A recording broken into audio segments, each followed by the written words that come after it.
Hello, and welcome to another podcast episode, the Guitar and Improvisation Podcast. Today, we're going to talk about Georgia on my mind, some concepts and perspectives we're going to draw from some of the blue tones or blues scales, and also talk about Barry Harris and how we can make some nice flowing melodic lines happen. Yesterday, I wrote out an etude and recorded myself playing it as well. And so next up, I'm going to play through that recording. But before I do that, I want to invite you to download the etude so you can check that out in the description down below. In this recording of the etude, I'm playing the Ibanez AS200. But in my talk today, I'm going to be switching over to the 1977 Ibanez 2355, which is a hollow body modeled after the Gibson ES-175. All right, well, I'm going to play through this etude, and then we'll come back and talk about different perspectives that maybe inform this etude a little bit.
Okay, so now that we've played through that, let's talk a little bit about it. One of the real simple things that I'm doing here is creating some sequence. So it's kind of a rhythmic sequence here. So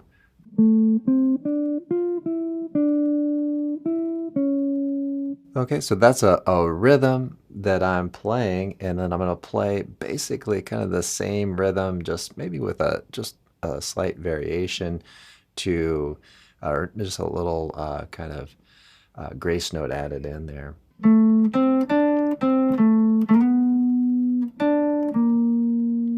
And as I'm doing that, I am outlining, some of the changes and working with the flow of the harmony. And this is where understanding a little bit of maybe the Barry Harris concept, and then some of the tones from the blues scale, or some of those typical blue notes, like the flat third, flat 5, and flat 7 can help to outline the changes. So you're going to have certain moments in the harmony that are going to give us opportunities to use those tones, and it kind of gives us a bluesy feel to it. So if you're familiar with the Barry Harris concept here, we might use a note collection like this. Take F major,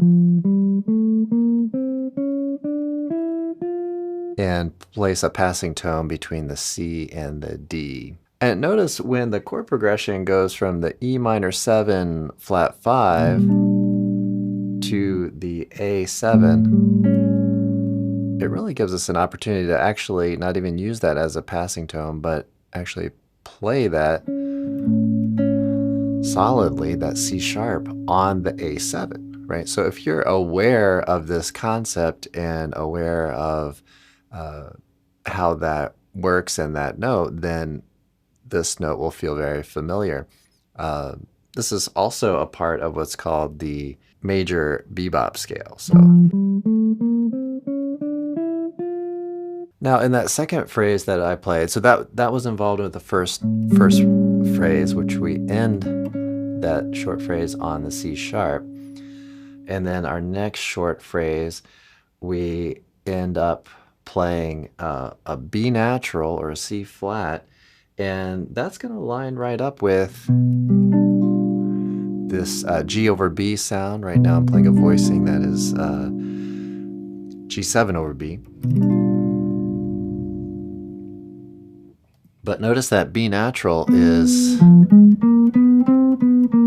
kind of in that blues scale. So although we may not be playing the blues scale over the changes, we may be choosing tones from it as we go.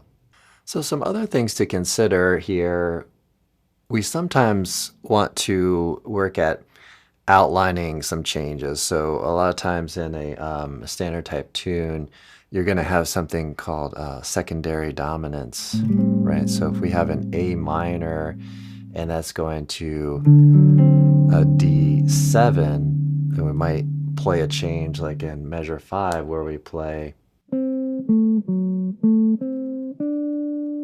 okay, so we might have the F sharp there, and that forms a 5 of the G minor.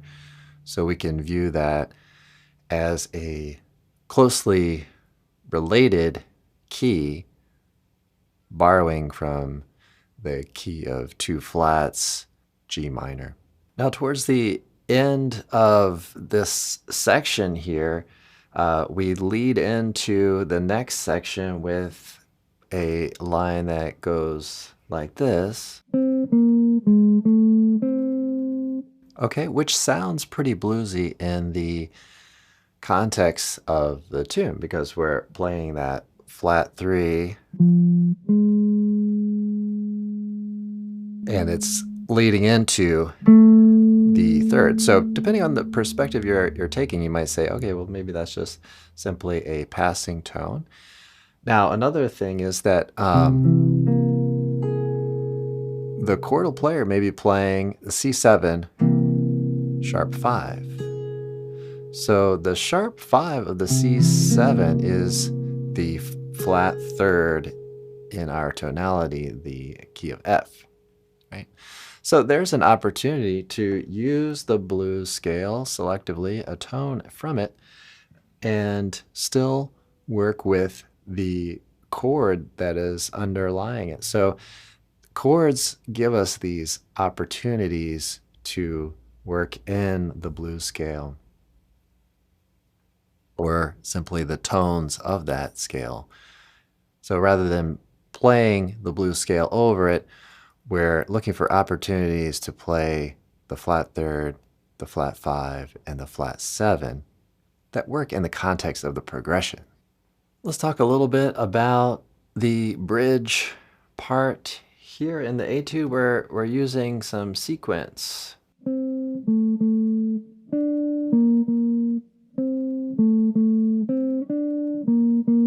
Okay, so within that phrase, we have just this little short idea, which is a rhythmic idea and even a melodic contour, which is 1 and 2. And then we repeat that, but we're trying to work within the harmony of G minor all of a sudden here. So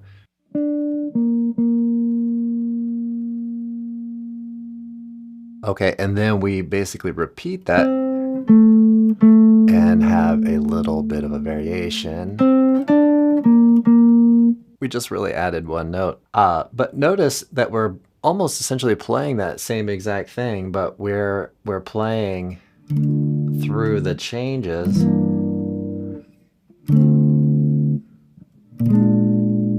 Right? So we're playing a simple thing that works both on the G minor 6 and the B flat 7. In this next part, we use a little repeated figure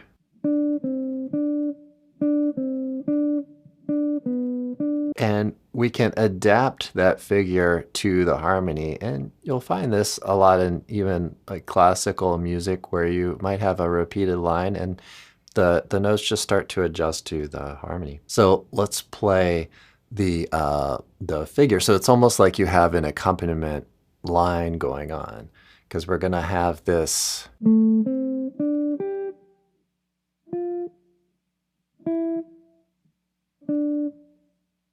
line embedded with that. So let's hear it together.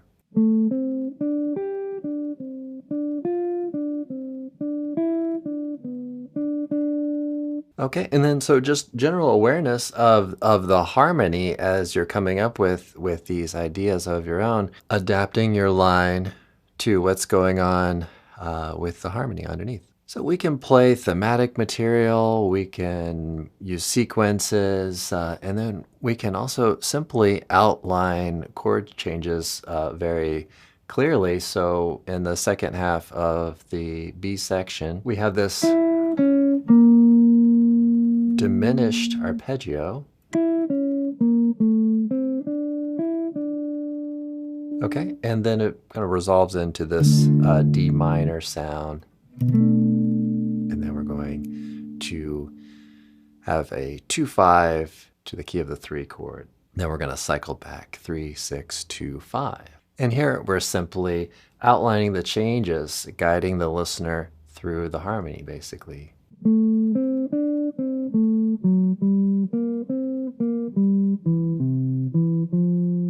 And it resolves very simply to the F. So I'm not going through every single phrase of this, but I'll point out just a couple other little features of it in case you just want to listen to the previous recording or if you want to study the etude, up to you.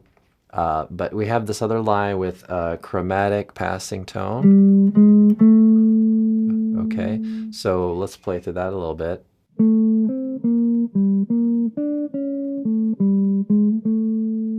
Okay, so it outlines the change of the 2-5 in minor. We go from G, G sharp to A. So taking the whole steps within a key and outlining those in that way. Towards the end of the etude, we play this line that in the context of the key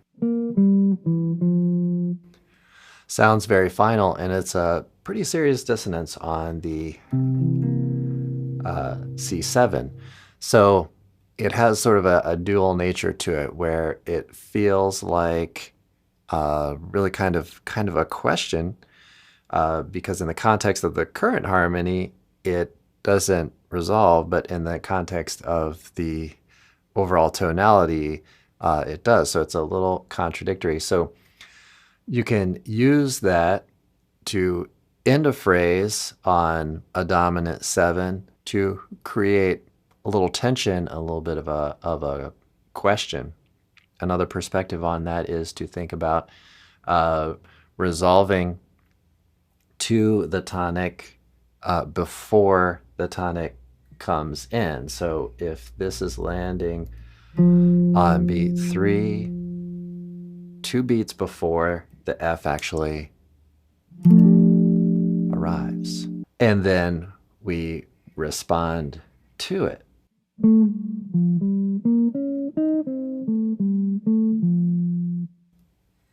And this time, F does feel resolved. All right, folks. Well, thanks for listening to this podcast episode. I work to keep this 100% ear-friendly to take in your car or if you're out exercising or wherever you happen to be. But I want to let you know that we do have video versions that are available to members on the YouTube channel, Substack page, and our members on fretprints.com. Enjoy your practice session. I'll talk to you all in the next one.